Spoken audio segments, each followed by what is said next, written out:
Yo, what's up, guys? UFC Fight Night Bautista versus Oliveira just wrapped up, and it ended up being a pretty solid fight night. Like, a lot of good fights on the card. Let's get straight into it with Claudia Segula versus Priscilla Cachoeira. Claudia Segula, I went decision for Claudia Segula, and it was a decision for Claudia Segula. We keep the good streak going, and yeah, honestly, not too much to write home about. Honestly, it was a bit of a decent scrap to open up the card. Claudia, I always thought there would be a lot more wrestling from her, but this was mainly on the feet. Like, she was keeping the distance very well, really landing consistently throughout the fight on Cachoeira. Like, there were really no moments where Cachoeira was kind of taking over. Not like millions of miles ahead, but yeah, this was clear Segula all day long. Cachoeira, I don't really know. Like, she's a powerful puncher, and if you look at her record, like the amount of knockouts she had, last 5 wins, 4 of them were by knockout.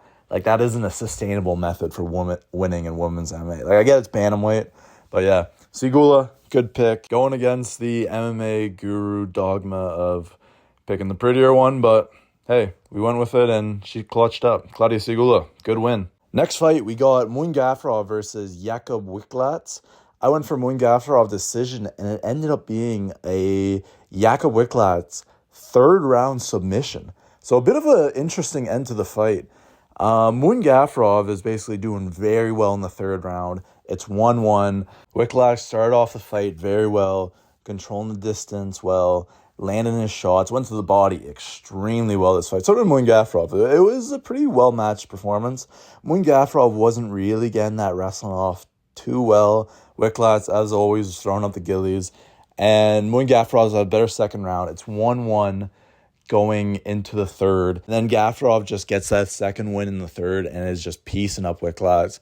And then late in the fight, he goes for a takedown, and Wicklacz jumps the gilly again, just as I told him not to do. I said, stop pulling the gilly. You're never going to get that submission. He pulls the gilly, and he goes to tap, and the fight ends. They call it out. He didn't tap in time. He survived. But then the referee, because they're in Vegas, they can review it, which is such a great rule. Bro, every fighting commission should do that, like be allowed to do reviews. Go to the review monitor, and they see Muin Gafurov taps with his left hand after the bell goes, or he taps with his right hand after the bell goes, but with 1 second left just before, he also tapped with his left hand, meaning it was a last-second buzzer-beater submission for Wicklacz. People were saying, Gafurov would have won. The judges still did end up scoring the fight because they thought it ended, and they all did give it to Wicklacz, so it would have been a unanimous decision either way. But he ended up getting a performance bonus plus a finishing bonus. So since Muin Gafurov tapped with literally milliseconds left, he got $125,000. Insane. Like, could not write it. Great performance from Wicklacz. We got the Renier de Ritter of the bantamweight division. Muin Gafurov, tough loss. You're losing someone at this unranked level. He was going on a bit of a decent run too, but too bad. Wicklacz, solid win. Enjoy that money. Okay, next fight, we got Wayne Kong versus Eduardo Mora. I went for Wayne Kong decision. Ended up being a Wayne Kong decision. Getting back to another correct prediction, 2-1 on the card so far. Yeah, Wayne Kong, great performance. Eduardo Mora was not really able to get the wrestling going as much as she thought she was. She was kind of holding her up against the cage a lot, but Wayne Kong, she's just a crafty fighter, you know. She's very good at controlling the pace of the fight, and she is someone who can go on to do pretty good things. I know she did get that fraud check loss, but I think that's more of a fluke than an actual fraud check. I think it was almost good to lose that early in your career, kind of not having that undefeated record define you. And yeah, bro, Eduardo Mora was kind of going in on this sloppy takedown, and Wayne Kong hits this beautiful right hook, sits her down. She bloodied her up. Her fucking blonde hair was honestly bleach red like Wayne Kong's was. And I don't mind her. She's good for women's MMA. Solid win from Wayne Kong. They did both miss weight, which is kind of shit. It was at a catch weight, so maybe neither of them got fined. But yeah, fucking make it weight. But besides that, great performance. All right, next fight, we got Javid Bashrat versus Gianni Vazquez. I did not predict this fight because it was supposed to be Sadnar Magomedov, but I did predict it on my Instagram and TikTok. Follow that if you want, the Cornerman MMA. I went for a Javid Bashrat win. It was a Javid Bashrat win. Solid performance from Javid Basharat. I wasn't too impressed. I honestly don't like his heart, and he kind of seems almost a bit gun shy in these fights. Like, I know he got badly knocked out in his last one against Ricky Simone, so maybe that came into it. Like, I mean, it was the fight directly afterwards. But, I mean, Gianni Vasquez, the guy coming in, he did miss weight as well, but he came in short notice. You really got it. Like, if you can ever get a finish, this would be the time to get a finish. He got a knockdown. The wrestling was going well, but then he ended up dropping around to Gianni Vasquez. I don't know. I got a lot more worries. Like, this is one of these fights where, yes, he won, but I'm lower on you than ever. Like, I'm not picking Javid Basharat. I was very much debating picking him over Nurmagomedov.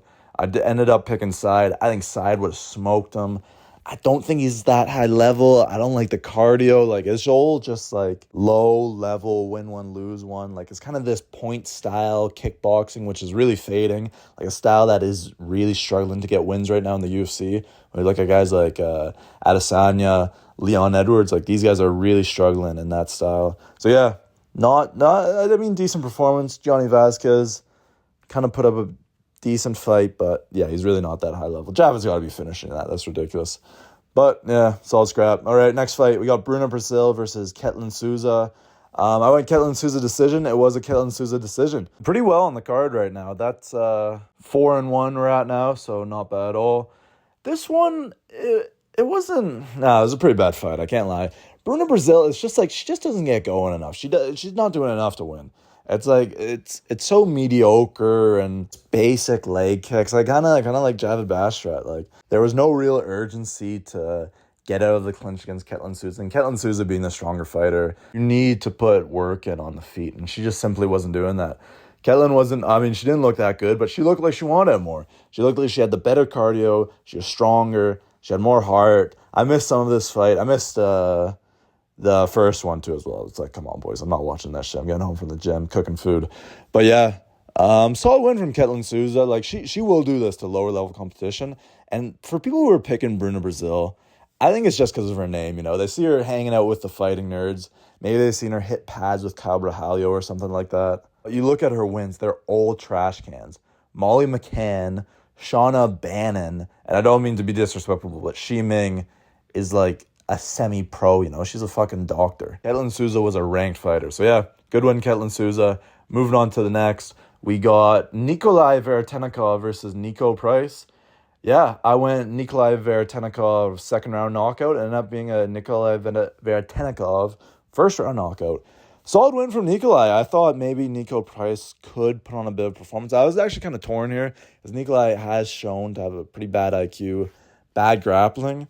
But yeah, he put it on him, got him out of there early. Not much. I mean, Nico Price is so done. I don't know why they're giving him a career. He was never even that good. He got a fucking wash Cowboy Cerrone, which ended up being a no contest anyways. Like, this guy has no good wins. Like, he was never really that good. Like, besides a knockout of a young Randy Brown and knockout of a fucking paraplegic James Vick. Like, he's not that good. Like, it's not even like we go back and it's like, oh, remember when Nico Price was on that 5-fight win streak? Like, that does not exist. I don't know why he's still in here getting a paycheck. I don't know. He fights all the young up-and-coming guys, but now he's just losing to guys 1 and 2 in the UFC. Good win for Nikolai. Yeah, brutal standing knockout. I thought the reffing on this card was really bad. A lot of late calls. And yeah, he was totally out on his feet. Really good win from Nikolai. And I really hope this can kind of kickstart his MMA career because he's got a lot of talent. Like, he's a big dude for the division. His record is shit, but he's got a lot of power, snappy jab, like a lot to like about this dude. Like, I think he can get decent wins. Nowhere close ranked level, but he can be a decent unranked fighter. Like, I see this guy maybe having a close fight with like Carlos Leal. Not the best chin on him, but still good win. Nikolai gets it done. Last fight on the prelims, we got Alex Morono versus Daniel Donchenko. I went for Daniel Donchenko first round knockout. It ended up being a Daniel Donchenko decision. But yes, more questionable refereeing. Alex Morono was getting fucked up by Daniel Donchenko. Brutal right up against the cage to a left that landed clean on the chin of Alex Morono. Sent him down. I don't know how this got to a decision, but I almost like it. Like, obviously we see this, and it does look slightly concerning. It's like, fuck, Donchenko went to a decision against Alex Morono. Like, this is supposed to be a future champion going to a decision against this absolute can. But it was good. Like, you see guys basically blow their load in the first round and end up winning like a 29-28. This was a dominating performance where he was winning the whole time. Like, Alex Morono wasn't being crafty with it. But yeah, Donchenko was mixing it up. I love the striking. I love the plethora of knees and elbows. Like, it's very crafty. He was fucking up the legs of Morono big time. Like, Morono was having such a tough time moving out there. Just no chance of checking any of them. And yeah, Donchenko didn't get the finish in the first round. I don't know how he didn't. He was elbowing the fuck out of him. Blatant shots to the back of the head. Referee doesn't do anything. But he stayed calm. He's like, okay, maybe the finish isn't here. Let me win this fight dominantly. And he did. I really like this prospect. He's a good size for welterweight, too. Like, he doesn't look like he has to cut too much weight, which I really like. And yeah, impressive performance. Hopefully he can kind of resurrect tough, because it's like so many, like, we have so many shitters coming off tough. Like, when we had fucking Ryan Loder and Robert Valentine, or Robert Valentine being the two big dogs coming out of it. So yeah, that's shit. But yeah, solid fight.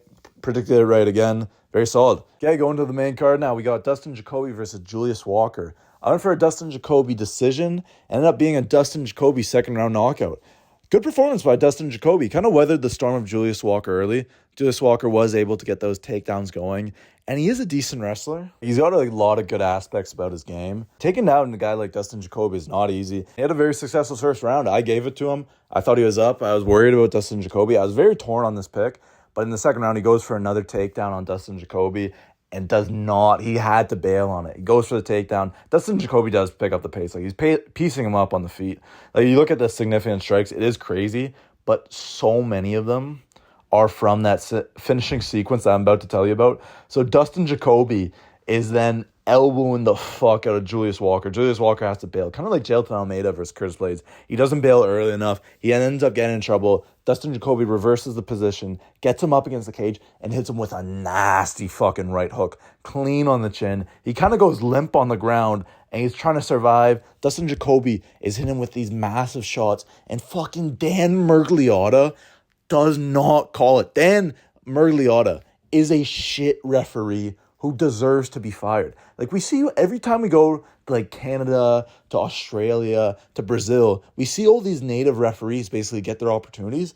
They need to be brought over. Because I swear to God, even England, like, all these guys are so much better. Even the UAE ones, bro, they are better. Dan Miragliotta is fucking terrible. Bro, it was such a late stoppage. Like, even it got to the point where Dustin Jacoby was looking at him like, what the fuck? Like, you're letting this go? Like, Julius Walker was punch drunk, like, on his knees begging for it. Like, kind of like drunkenly shooting a single leg while Dustin Jacoby is walking away celebrating, like, thinking in the fight. And Dan Miragliotta does this fucking annoying ass thing where he's standing right next to the fighter. Like, dog, you should not be that close to a ground and pound. Like, to the point where if Dustin Jacoby swings a left hook, he's hitting Dan Miragliotta. And when you see the referee jump in like that, it's like, okay, he's going to stop it. Julius Walker wasn't ready to keep going. And yeah, just terrible stoppage all around. Good win from Dustin Jacoby, bro. I fuck with Dustin Jacoby heavy. Like, he is on this late career resurgence. Wins against Petrino, Bruno Lopez, Julius Walker. Like, he will do it to these guys. Like, he is definitely top 15 worthy. I think there's a lot of good matches. I think he deserves a bit of a jump up. Like, all of them have been kind of fighting down. Guys unranked. Like, he deserves a ranked matchup for sure.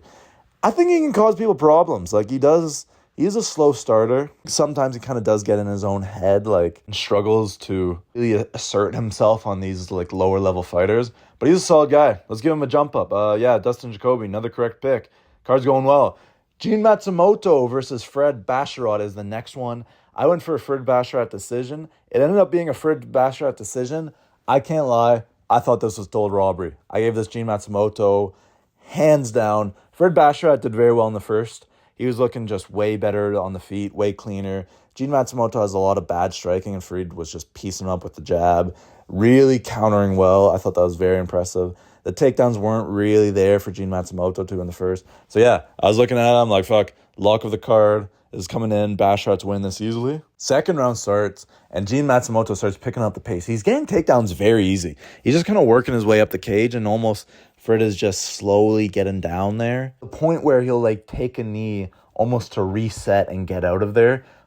But I'm like, dog, you are being taken down. Like, this is getting scored against you. Like, you should just fight on the feet. Fight the hands on the feet. Like, but yeah, he was landing some big shots. Like, he did kind of wobble Gene Matsumoto early in the second round. But Gene Matsumoto was landing the bigger shots. He got a ton of control time, a lot of takedowns. Fred Basharat also timed some takedowns well, but that was not as much in the second, if I'm remembering that correctly. But yeah, I had a 1-1 going into the third.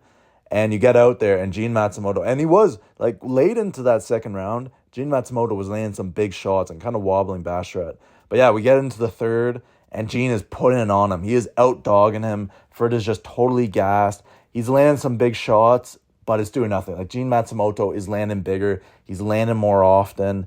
Basharat is still able to counter him, but it just does not matter. And he had 2 incredibly timed takedowns, but when he takes him down, he tries to get in almost in the guard of Gene Matsumoto, but Gene Matsumoto does so well to get out of it. Doesn't let him get in his guard to kind of control. Doesn't let him pass at all. He gets right back to the cage, up immediately. When Gene Matsumoto was taken for Basharat, it would take him like 30 seconds to even move or anything, you know? And that was consistent throughout the second and third round. Matsumoto was up immediately. He was pinging him on the feet, laying such good shots, really blooding it up. Matsumoto also does wear a lot of damage in these fights, which isn't good. But then Farid gets the decision. I'll take it. I will take it. It's the lock of the card, and I do not want to lose a lock of the card fucking 3 cards into the year, so I'll take it. But yeah, the Apex was booing him. Like, he was actually getting booed in the Apex, like, nonstop, where he had to address it. I didn't realize he was English, too. I guess I've never heard him speak. But yeah, Matsumoto, it's so unfortunate. I thought he beat Rob Font. I picked Rob Font. I thought Rob Font was a lock against Matsumoto. I picked him. I picked Basharat. I still think Matsumoto won both of those. I think he's been so hard done by in his career. He is decent, but all his fights are kind of wars. He's so inaccurate with his striking, too. He really does miss a lot of shots. But the shots he was landing were clean. They were probably not the most powerful, but he lands very well. It was on exits, too. Every single time exiting out of the clinch, even when Basharat would get back up, he would hit him with a hook, and it would rock. It would spin Basharat's head over. I thought he definitely won that fight. Very hard done by. And, yeah, I overrated Basharat. I thought this would be the lock of the card. I think it would be easy. I kind of wanted to switch it up. I didn't want to always just pick, like, the minus 800 favorite. I went for, like, a minus 200 guy, and fuck, that nearly failed. Basharat, I don't think he's that good. I think he's low output. I think he doesn't have too much heart. I don't like the cardio. He's kind of like a master of none, you know? The striking's really not there. The striking defense definitely is not there. Matsumoto was landing a lot of good body kicks, too. That was really annoying Basharat. Yeah, good performance. Decent scrap, too. It was a controversial decision. Decent scrap. Next fight, talking about a decent scrap, we got Michele Oseichuk versus Marc-Andre Barriault. The fellow Canadian could not get it done. I went Oseichuk decision. I actually really fucked with Oseichuk. It ended up being an Oseichuk decision. Great performance from Oseichuk. He's putting it on him in the first. They had some really good shots. Marc-Andre Barriault just really could not get anything going. He's landing really nasty body kicks as well. And yeah, you could tell he just had that confidence in him. Like, I am that guy. He definitely did not deserve to be a minus 500 favorite, because we get in the second round about halfway through, and they're actually speaking in this fight about how Marc-Andre spoke about kind of having a more tamed approach and really letting Michele gas himself early out in the fight and take that second, third round. And it really wasn't looking like he was doing that. It was looking like he was just letting himself get beat up. But I swear to God, halfway through the fight, I actually screamed. You could hear someone scream in the corner, "Beat them up!"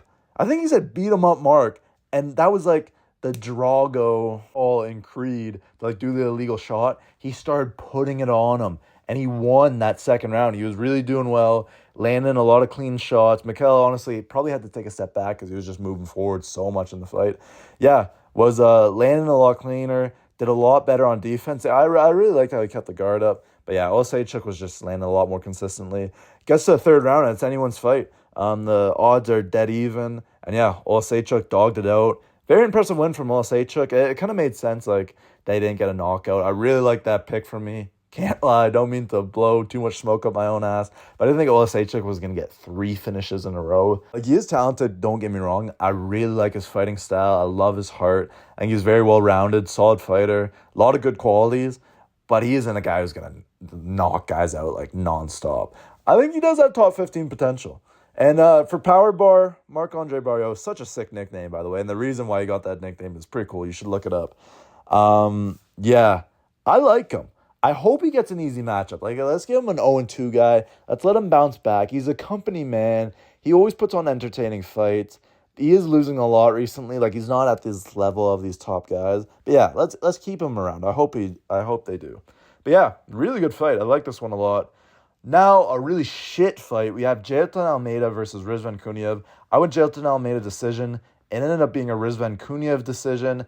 Fucking awful. Jailton Almeida couldn't get the takedown, and he did nothing. Rizvan Kuniev held him against the fence. The striking was terrible. And Jailton Almeida, it's like, dog, who the fuck are you? Like, I think he might have just quit. After that Volkov decision. He got robbed. And you just look at him on the feet, and he just looks lost. He looks dejected. And he's athletic. Like, this is a guy who took down Curtis Blades 9 times in like 6 minutes. Where is that fighter? Where is that fighter who has like 15 finishes on his record? Like, he has a decent amount of knockouts. Like, let's check. 8 knockouts on his record. 13 submissions. Where is that fighter? Why does he look so lost on the feet? I just don't think he has it in him. I don't think he's a fighter at heart. I don't think he can grit down. The striking is just, it's like he can't link any combinations up at all. It's really not impressive watching him. And Rizvan Kuniev, I mean, arguably more unimpressive. He'll be a top 10 ranked guy, and he is decent too. It was impressive that he could defend the takedowns for someone who, I mean, just took down Volkov with ease. Like, what did he have, like 12 minutes of control time against Almeida? So decent for Kuniev. Almeida was fucking bitching at the referee by the way, not even a minute halfway through the round, the referee was already separating him. Insanity. Yeah, he was bitching at the referee out of all people in the world, Jailton Almeida, asking the referee, saying, no, this ain't the fighting spirit, you know? Why is he just holding me up against the cage? But fuck, yeah, I don't want to talk more about this fight. Kuniev, I get it wrong too. It's my second one wrong on the card. Moved to 9-2 on the card. Still doing pretty well. We'll get into the last two, see if I go 11-2. But yeah, not too impressive. Honestly, I think we can cut Jailton. He's so boring. He's boring when he loses. He's boring when he wins. He'll beat the shit out of these unranked guys. We know the level he's at. Rizvan, fuck it, he's a roid cheat. No idea why he's in the sport in the first place.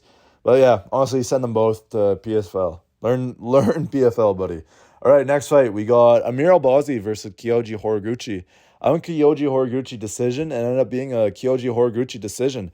And yeah, just a pure fucking ass whooping. Amir Albazi has maybe a bit of success in the first round with some wrestling, some control time, holding him up against the cage. Kyoji really didn't get started too early. But after that, fuck, it was all Horiguchi. And it's like, fuck, where has this guy been? Like, this guy has had a 15-year UFC career, and he's hit his peak at 36. And the fact that he only has 5 losses after fighting at a top level and rising in the UFC for this long should have been a sign that this guy's legit. Yeah, he beat the fuck out of Amir Albazi. The striking is just insane. The pace this guy fights at is nuts. Like, the fact that he has this good cardio, this high output at this old of an age is insane. And yeah, so first round wasn't too bad. Honestly, I'd still give it to Kyoji. He was landing the more damaging shots. Busted up Amir Albazi early, which is kind of a pattern in Amir Albazi's fights. Like, he does kind of have a bloody nose every single time. In the second round early, he rocks him bad and has Amir Albazi really stunned on the feet. Not really doing the chicken dance, but still had him rocked. And yeah, Kyoji was defending the takedowns well. I don't think he got taken down a single time. Just light years ahead of Amir Albazi on the feet. And yeah, amazing win from Kyoji. I love him getting on the mic. His energy is so sick. He's like a child out there, you know? He's got a huge smile on his face. Doesn't need the translator. Sick. Calling out Ben for the title shot. Didn't even know that his name was fucking Josh Van. But yeah, I fuck with Kyoji so hard. Amir Albazi is like the best fight in the UFC because he is an absolute trash can who somehow ranked 6th because of that Kai Kara France robbery.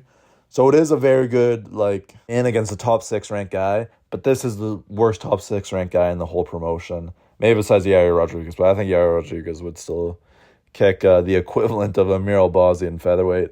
Amir's just got nothing, eh? Like, poor wrestling, absolutely no striking. And when the wrestling isn't there, he just turns into a punching bag, you know? Really not too much. And yeah, Kyoji Pro, the striking is just incredible. Speed, power, like everything you want in a striker, Kyoji's got. I think he can cause some problems. Like, I think what we do at flyweight, let's give Tyra or Manel Cap the title fight, even though it looks like Pantoja might be coming back. Let's give one of them. Let's say Manel Cap. Okay, Manel Cap gets the title fight with Josh Van. Let's do it on UFC 326. They need a co-main. We can put it behind the BMF fight, which is kind of disgraceful. But fuck it, we don't care. UFC got to make money. They got to put the big names at the top. Let's do it. But yeah, Josh Van is incredibly active. Let's schedule that right away. Josh Van, Manel Cap. A winner of that faces Pantoja. Let's let Pantoja rest. Like, he's never been too active anyways. Like, decently active, like once every 7 months. But he doesn't have to come back now. Let's let him heal up, get a full training camp. Do Manel Cap, Josh Van right away. Winner of that faces Pantoja. And on the undercard of that, let's do Horiguchi versus Taira. Winner of that gets an automatic title shot no matter what. And it would be great. You could even do it in like Tokyo, have Manel Cap as the main fight because he's a massive star in Japan because of the Ryzen. We get the Japanese super fight of Horiguchi versus Taira. They really have no stars in the UFC, and it's a huge market that the UFC clearly want to tap into. I think that'd be huge. Matchmaking, get that done. Let's see it. Amazing win, Horiguchi. Moved to 10-2 on the card. Very solid. Main event, we had Mario Bautista versus Vinicius Oliveira. I went for a Mario Bautista decision. And it ended up being a Mario Bautista second-round submission.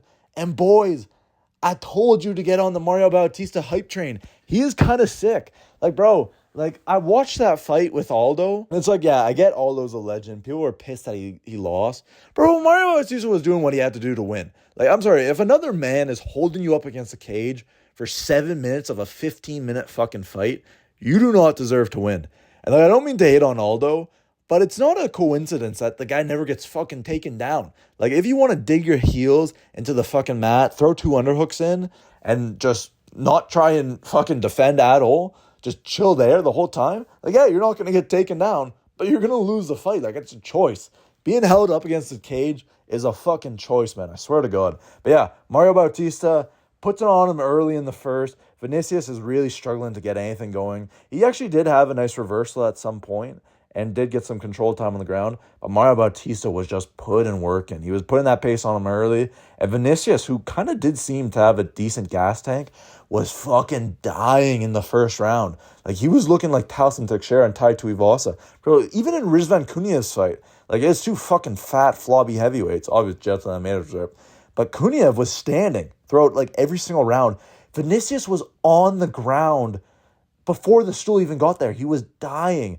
And in other fights, he has looked to have decent cardio, but it kind of seems like his cardio is more just dogging it against lesser guys. We get to the second, and it is all Mario Bautista. Mario Bautista is piecing the fuck out of him, taking him down so effortlessly, and the finishing sequence is fucking beautiful. Like, the grappling was just so entertaining to watch.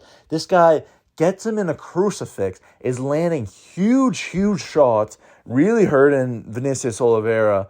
Landing massive shots. Vinicius is turning away, basically just giving up. Then Mario Bautista switches to an armbar, kind of like armbar / Kimura.